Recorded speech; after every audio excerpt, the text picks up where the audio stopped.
Dragi berbeci, ce faceți? Bine ați venit la etalarea bonus pentru luna august.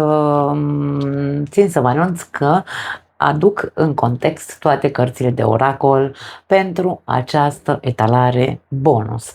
La fel cum făceam în trecut cu 5 seturi de cărți de oracol din care vom scoate câte 3 cărți din fiecare set. Hai să vedem care sunt primele 3 mesaje de la acest minunat oracol pentru voi. Pentru luna august, mesaje în plus pe care, nu știu, unii dintre voi aveți nevoie să le auziți de pe acest canal. Hai să vedem. Primul mesaj. Toleranță, ok. Nu te îngrijora, ți se spune, și trădare. Interesant. La capătul cărților avem conformism. Toleranță și conformism. Unii dintre voi am impresia că ori voi sunteți cei care tolerați o situație complicată, aș spune, sau o situație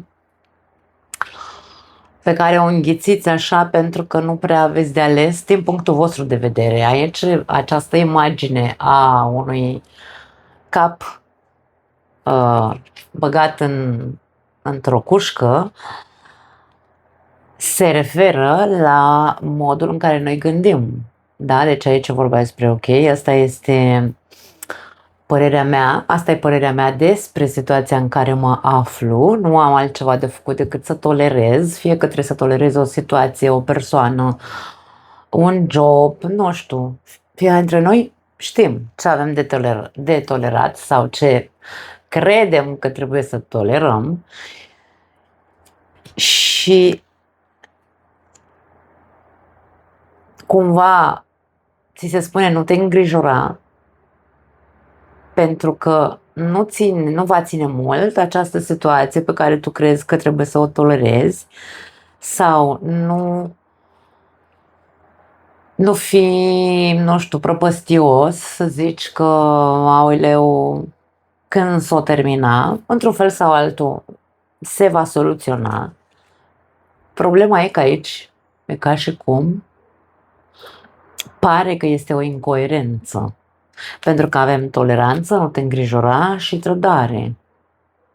Cineva care taie această ață de sub picioarele celelalte persoane.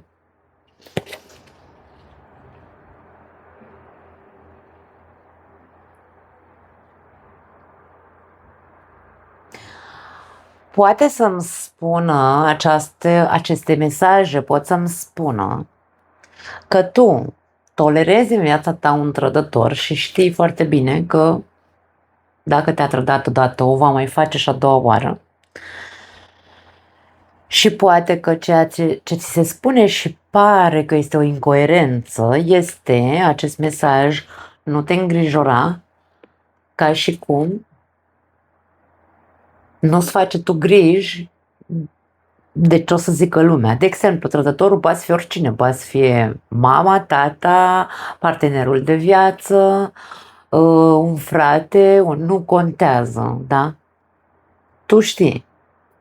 Și tolerezi această persoană, poate, din cauza că ce o să zică lumea și aici, mesajul este nu îți mai bate capul cu ce crezi tu că o să zică lumea dacă tu scoți trădătorul sau trădătoarea din viața ta.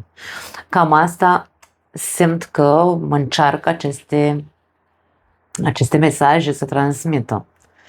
Nu mai tolera niciun trădător și ieși din bucla ce o să zică lumea fără să te mai doară la bască cumva. Fii miserupist, așa cum am făcut și eu în ultimii ani de zile. Mai departe, hai să vedem alte mesaje pentru voi. Ok, uite, s-au întors exact 3, le luăm că s-au întors. Primul mesaj vine de la 6 de bâte, care spune așa, ești cineva important, așa că începe să te comporți ca atare. Când spunem ești cineva important, nu neapărat că vezi, Doamne, suntem noi cine știe cine, nu știu, cine și ce vedete. Nu. Fiecare dintre noi suntem importanți în viața noastră. Trebuie doar să învățăm să ne rămână în cap aceste mesaje, indiferent, dar atenție, nu să le ducem la nivel de ego și să ne dăm în stambă că vai, cine mi eu și să ajung de fapt o narcisistă. Nu e despre asta. Încearcă să te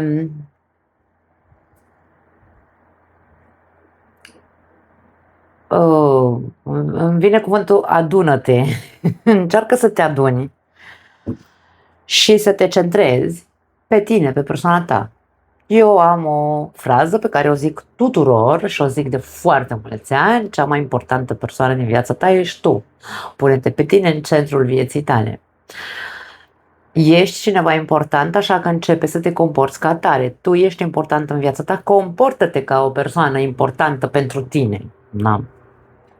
Aici avem o persoană care este într-o cabină de probă, își probează niște haine și avem prietenele ei care stă aici și o admiră cumva. Dar această persoană pare timidă. Șasele de bâte este un tarotul universal. Este o carte a mândriei, a orgoliului, dar această persoană pare foarte timidă. Dacă ție nu-ți place cum arăți, dacă tu nu te vezi bine pe tine, ai o problemă de autostimă, lucrează-ți această parte. Nu știu, du-te la sală, de exemplu. Eu pot să-mi dau același sfat mie nu-mi place să fac sport, am făcut niște colăței, nu mă preocup, nu-mi bat capul, că nu am pentru cine să-mi bat capul, da? Soțul meu mă place așa cum sunt, cu colăței mei. Așadar, restul sunt doar păreri și opinii ale celorlalți. Dacă aici este vorba despre faptul că tu nu te simți bine și depinzi de ce-ți spun ceilalți, tu nu te vezi bine aici, tu ești în propria ta închisoare mentală, tu trebuie să faci munca necesară să te vezi bine pe tine, să fii tu bine cu tine. Avem 8 de monede, următorul mesaj, și spune așa: îmi pare rău, dar nu va veni nimeni, aici spune nu vor veni zânele să facă treaba pentru tine. Nu va veni nimeni în această viață să facă nimic din ceea ce trebuie să facem noi la nivel personal. Așadar, ai de făcut o muncă, ai de făcut niște eforturi, 8-ul de monede este cartea eforturilor, tu ai de făcut eforturile pentru a învăța să fii bine cu tine, a învăța să te pui pe tine pe primul loc în viața ta, fără să ajungi, insist, la acel top narcisic. Da? Și avem regele de bâte. Aprindeți lumina interioară încât ceilalți să te poată urma.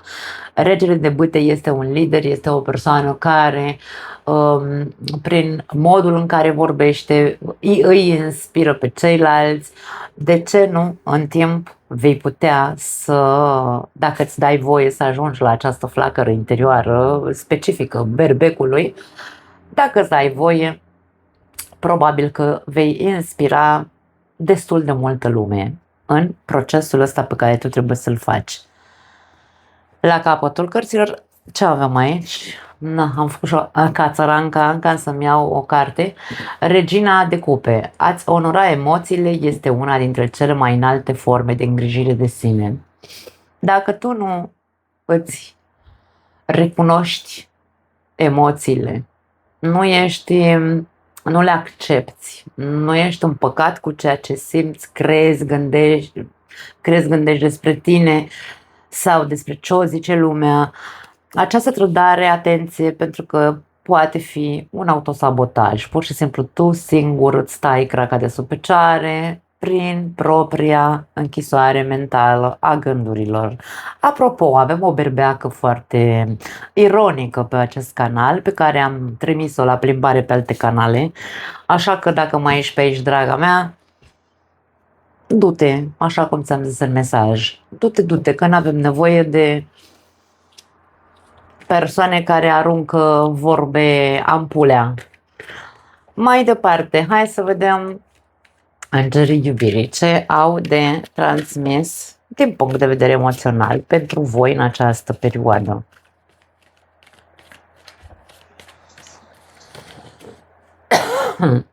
Ok, a sărit o carte și avem flirt. Interesant. Hai să vedem mai departe. Finanțe și job. Poți să iubești fără frică, al treilea mesaj. La capătul cărților avem sare și piper.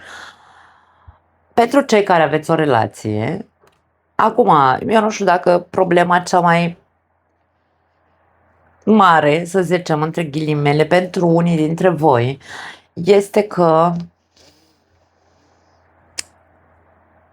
munciți prea mult amândoi și nu prea vă mai întâlniți. Da? Această relație probabil că are nevoie de un pic mai mult flirt, are nevoie de un pic mai multă sare și piper, are nevoie de un pic mai multă încredere, aș spune, a ambilor parteneri față de celălalt.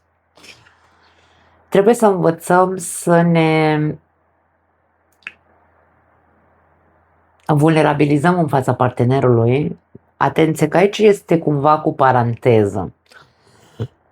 Se tot vorbește despre vulnerabilizare, să ne dezbrăcăm sufletul în fața celuilalt și așa mai departe. Atenție mare, pentru că eu aici vin parantezele, da? Dacă tu ai o căsnicie sau o relație de lungă durată cu o persoană cu care nu ai o relație sănătoasă, ci dimpotrivă, există violență, există trădări, da, există minciuni, manipulări și așa mai departe. Tu nu ai nicio șansă să ieși bine, să nu ieși părlit de acolo dacă te vulnerabilizezi în fața agresorului. Da? Pentru că un agresor nu se va vulnerabiliza niciodată, ăla de aia are nevoie să fie violent. Așadar, vorbim doar despre persoanele care au o relație cât de cât, să zicem, sănătoasă la cap. V-ați afundat în muncă, muncă și iar muncă. Ambii parteneri au petrecut prea mult timp la muncă, s-au pierdut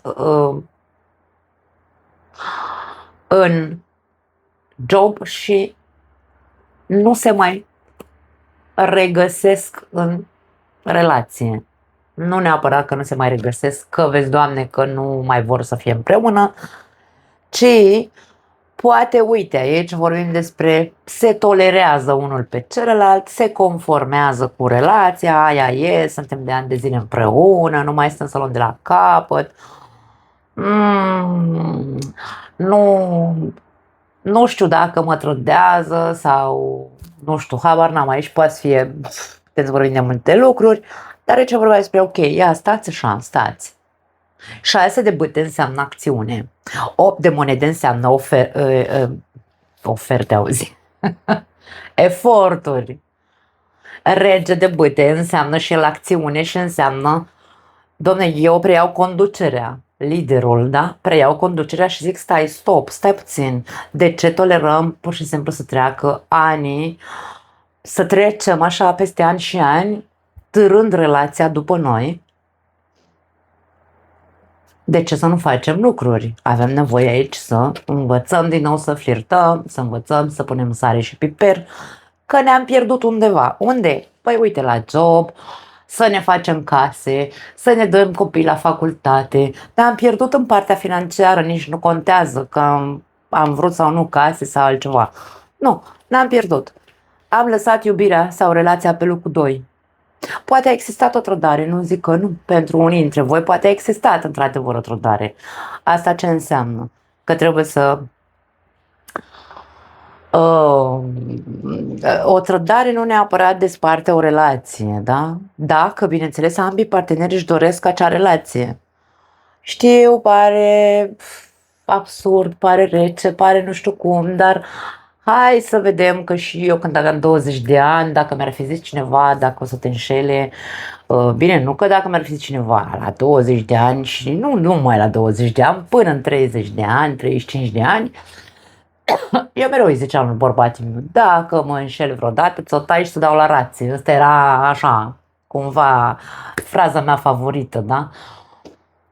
Păi acum apropii de 50, am 48 de ani și zic, dacă m-ar înșela, întâi m-aș gândi care a fost motivul pentru care ai făcut asta, aș sta de vorbă cu el.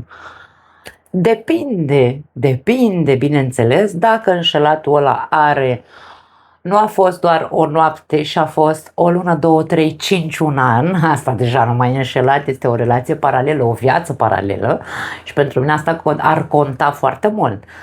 Dacă a fost doar o noapte că, uite, s-a împiedicat găina și el s-a împiedicat pe după ea, că i-a luat de cap cine știe ce, hai să vedem. Nu pot să spun deocamdată, n-am trecut prin așa ceva, dar cu mintea de acum nu m-aș duce direct nici la despărțire, nici la tăiat și dat la rațe, nu m-aș duce nici la... Bineînțeles că aș face scandal, că e tipic berbecesc acum, hai că nu pot să mă cac pe mine, că nu o să fac, normal că o să fac urât ca drace, dar nu neapărat probabil că voi lua decizia să mă despart. Depinde de situație. Dar pare că dacă aici vorbim despre o trădare, a avut loc o trădare, încă acești doi parteneri sunt împreună, deci despre ce vorbim, da? Trebuie să învățați să reaprindeți relația dacă mai sunteți împreună, nu să stați ca la pușcărie în relație și să tolerați. Ori plecați, uite aici pe ușa asta și nu vă mai întoarceți înapoi, ori depuneți eforturi, cineva trebuie să preia conducerea și să facă treabă dacă nu e doar hai să rămân cu statutul de măritată și de însurat. Na, eu punct, nu mai am de zis altceva în privința asta. Pentru cei singuri,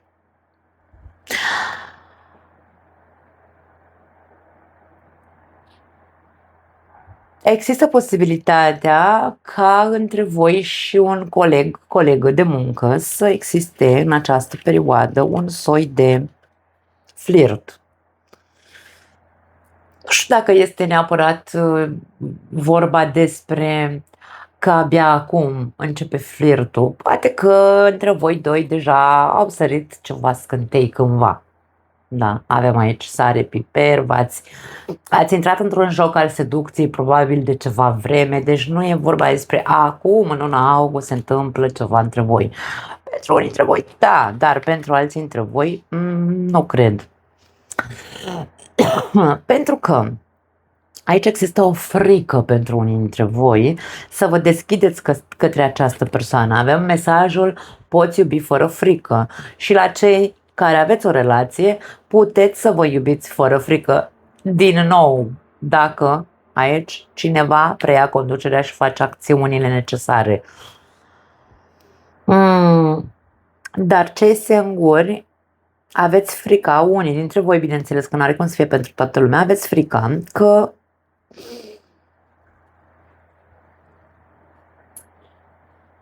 aveți frica să vă îndrăgostiți, aveți frica să intrați într-o relație, că vezi, Doamne, o să suferiți și bla bla bla. Câți ani aveți? Vă întreb așa, de o părere.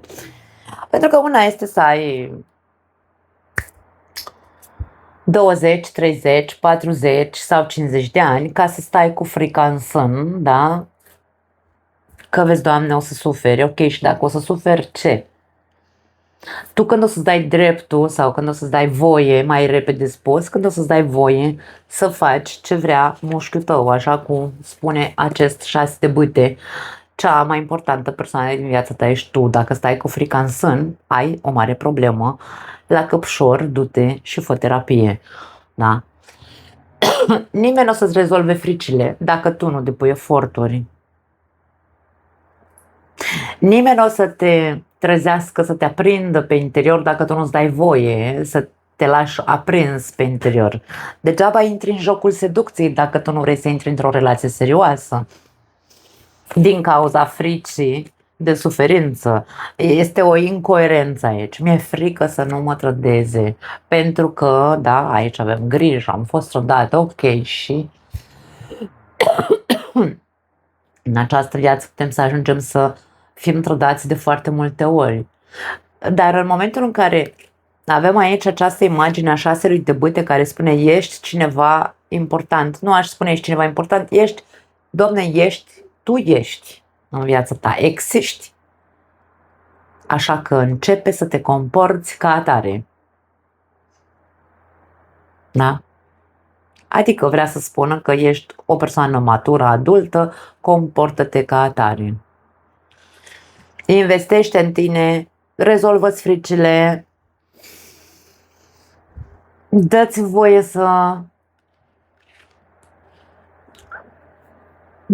să te bucuri de viață. De foarte multe ori noi femeile avem o mare problemă cu a ne bucura de viață, da? Mai ales femeile care sunt singure, care au trecut prin relații urâte și care nu mai au curajul să se deschidă față de altcineva. De ce? Pentru că au preconcepții. Ce vreau să mai fac o paranteză aici? Ce înseamnă preconcepție? În afară de faptul că, vai, mi-e frică să nu mă îndrăgostesc pentru că o să mă trădeze, în afară de faptul că, nu știu, nu vreau să fiu independentă și alte chestii de genul ăsta, noi femeile, în general, problema cea mai mare pe care o avem este cu noi înșine, pentru că nu am fost învățate și nu ne lăsăm, da, nu ne deschidem căpușorul într-atât încât să credem că avem dreptul să alegem la fel de bine bărbații cu care vrem să ne băgăm în pat. Avem o minte încuiată noi femeile, pentru că ne-au încuiat-o durant, mi iese în spaniolă acum, ne-au încuiat-o timp de secole. Eu nu sunt feministă, eu sunt o femeie capabilă să gândesc rațional în felul meu, da, cu rațiunea mea, cu logica mea, eu mereu zic că am logica mea, dar eu am o fetiță, fetiță între ghilimele, are 24 de ani, mâine face 25 de ani, pe care eu personal am învățat-o și am spus: tu ai dreptul la fel de mult ca un bărbat să alegi cu cine să te culci. Că vrei să te culci cu 1, cu 2, cu 3, cu 5, cu 200, este doar viața ta, doar corpul tău, doar decizia ta. Nu zice societatea ce poți tu să faci din proprie plăcere. Dacă tu vrei să ți-l babardești pe unul, ți-l babardești pentru că vrea păsărica ta. Exact astea au fost cuvintele. Așadar, dragi femei, deschideți-vă căpățânile alea frumoase și băgați-vă în cap că aveți dreptul, la fel de bine ca un bărbat, să alegeți cu cine vreți, din plăcere să vă culcați, nu din interes, nu din absolut nimic altceva, fără să mai ajungeți să stați în aceste închisori mentale în care nu mă mai deschid, că o să sufăr, că o să mă trădeze, că bla bla bla. Așa schimbăm mentalități. Da? Ei bine, cam asta este ceea ce consider că pot să aportez și eu pe acest canal cu aceste sfaturi pe care le dau și fiicei mele. Nu pentru că eu sunt o sfântă din aia care m-am măritat de mică și vezi, Doamne, n-am avut experiențe. Am avut experiențele mele. Nu pentru că mi-am înșelat soțul, suntem căsătoriți de 25 de ani, dar înainte să ajungem noi să ne căsătorim, am avut pauze în relația noastră în care fiecare dintre noi am avut relațiile noastre separate, da? Așadar, recomand tuturor femeilor de pe această planetă să aibă relații pe care ele și le doresc, relații sporadice, nu relații, experiențe, dacă vreți, pentru că, și nu doar sexuale, pentru că noi, femeile, suntem capabile să citim bărbații. Cu cât mai experimentată ești, cu atât mai repede citești bărbatul. De aia sunt foarte multe femei luate de proaste și batjocorite și trădate și tratate ca pe niște preșuri, pentru că ele, normal că nu au experiențe, s-au măritat cu primul prost care le iește în cale și uite așa și-a bătut prostul joc de ele toată viața. Femeile au nevoie să experimenteze din toate punctele de vedere, și sexual, și relațional, și punct. Nu mai am altceva de zis. Mai departe, avem o scrisoare, o surpriză pentru unii dintre voi. În luna august avem banii, monezile, avem săcuțul cu bani aici. Bani și noroc, Doamne ajută să fie pentru cât mai mulți dintre voi, poate fi o surpriză. Și avem The Shark, wow! Avem rechine aici, care vorbește despre putere și supraviețuire. Indiferent la ce vrea să se refere acest mesaj de putere și supraviețuire, poate avea legătură cu această frică de a nu fi trădat, cu această frică de a iubi din nou, cu această frică de cu această neîncredere în propria persoană. Aici e ca și cum se spune, ba da, tu poți, ești puternic, vei trece și peste asta, vei reuși să ierți în cazul în care vorbim despre trădare, vei reuși să spui relația pe picioare, trebuie doar să vreți să depuneți eforturi împreună. Avem dintele la capătul cărților care vorbește despre control și schimbări. Dacă aveți aici o problemă cu controlul, adică gelozie, posesivitate, am eu nevoie să știu totul, Doamne, să am totul eu sub control, aici se cer anumite schimbări. După cum am spus, putem să vorbim despre o surpriză financiară, poate fi o mărire de salariu, poate pentru unii dintre voi, sau poate un împrumut pe care l-ați dat cuiva și vi-l dă înapoi în această perioadă, nu știu, poate fi. Pare că are de văzut cu partea de finanțe aici, da, această surpriză. Hai să vedem ultimele mesaje, v-am făcut capul mare până acum. Da, mie îmi place să dau exemple din viața mea pentru că nu am trăit pe această planetă degeaba, dragii mei. Nu. Îmi place să cred că mi-am trăit viața așa cum mi-a plăcut și nu aș schimba absolut deloc nimic din tot ceea ce am trăit. Și mai mult decât atât, mi-aș alege soțul încă o dată, dacă ar fi cazul. Așa că avem protestează, e ca și cum provoacă-ți propria revoluție în viața ta. Tu trebuie să faci o revoluție, dar tu trebuie să te revoluționezi pe tine, nu știu, trebuie să schimbi lucruri în tine.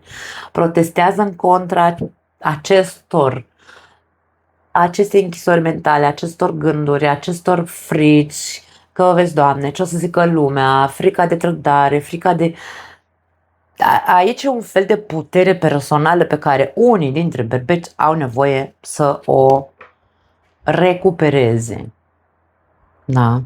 Cei care sunteți la pământ, din punct de vedere emoțional, cei care nu aveți o autostimă bună, cei care nu aveți acea iubire de sine sănătoasă, cei care nu vă puneți pe primul loc în viața voastră, insist, fără să se ajungă la puterea de egocentrism, partea de egocentrism și narcisism, nu trebuie să ajungi acolo, da.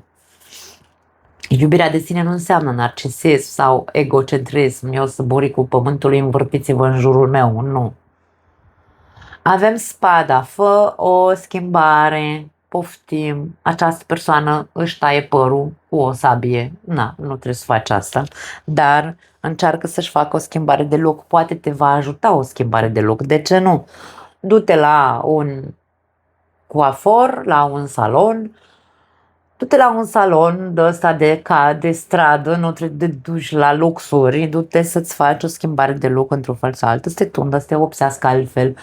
Nu știu, bărbații, nu știu ce să vă zic, dragii mei, încercați să căutați și voi, ce știu eu, depinde, că dacă n-ai păr în cap, nu pot să zic du-te până-ți păr, că, costă bani. Habar n-am, schimbarea de look nu neapărat că trebuie să fie, Doamne, fizică, da? O schimbare interioară ne face diferiți. Atitudinea cu care tratăm persoanele, cu care ne tratăm pe noi înșine, cu care tratăm problemele, conflictele din viața noastră, pot să ne facă mai frumoși sau pot să ne facă monstruoși. Schimbarea vine întotdeauna eu consider, din experiența mea, că atitudinea face foarte mult în această viață. Da? Atitudinea pe care noi o avem față de noi, față de ceilalți, față de ce se întâmplă în jurul nostru. Hai să mai vedem ultimul mesaj. Întoarce-te acasă. Ce înseamnă acasă pentru tine? Fă-ți o programare cu tine însuți. Tu ai nevoie să stai o perioadă tu singură. Dar nu vorbim despre a te refugia sau a te izola. Ai nevoie să îți aduci aminte cine ești. Cine ești tu ca om pe această planetă, nu cine ești sau cine ai fost ca personalitate sau ce crezi tu că ești. Să-ți dai voie să te simți bine. Aici avem o persoană care stă în ușa casei ei și a luat o cafea în mână și stă și se uită cum zboară păsărelele în această pseudo-pădure, da? Ia-ți o cafea într-un pahar de plastic și du-te și petrece o zi în natură, fără telefon, să te uiți pe niciun canal de ăsta fără telefon, nu, fără să stai cu telefonul în mână, vreau să zic. Petrece timp în natură, uitându-te la tot ceea ce vezi în jurul tău, o zi întreagă tu cu tine. Este propria revoluție, dragii mei, propria revoluție interioară. Ia uite ce avem la capătul cărților. Iartă. Unii dintre berbeci au nevoie să ierte o situație dureroasă. Aici singura chestiune dureroasă pe care o vedem este o trădare. Trădarea nu e neapărat vorba despre ce am vorbit mai devreme, că te-a înșelat. Nu e neapărat.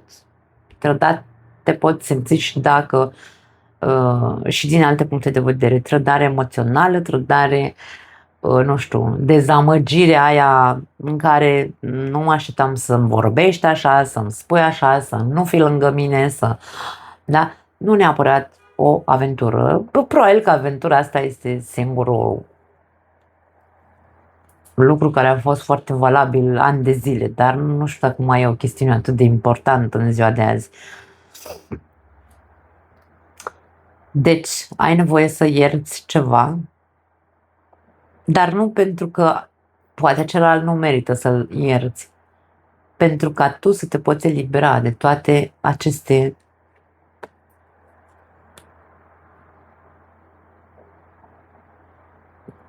toată această închisoare mentală sau blocaj în care te afli.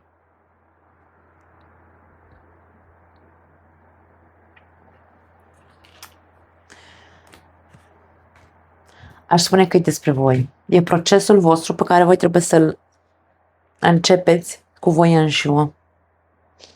Nu mai am altceva. Mă pupăcesc. Ne vedem data viitoare. Ciao.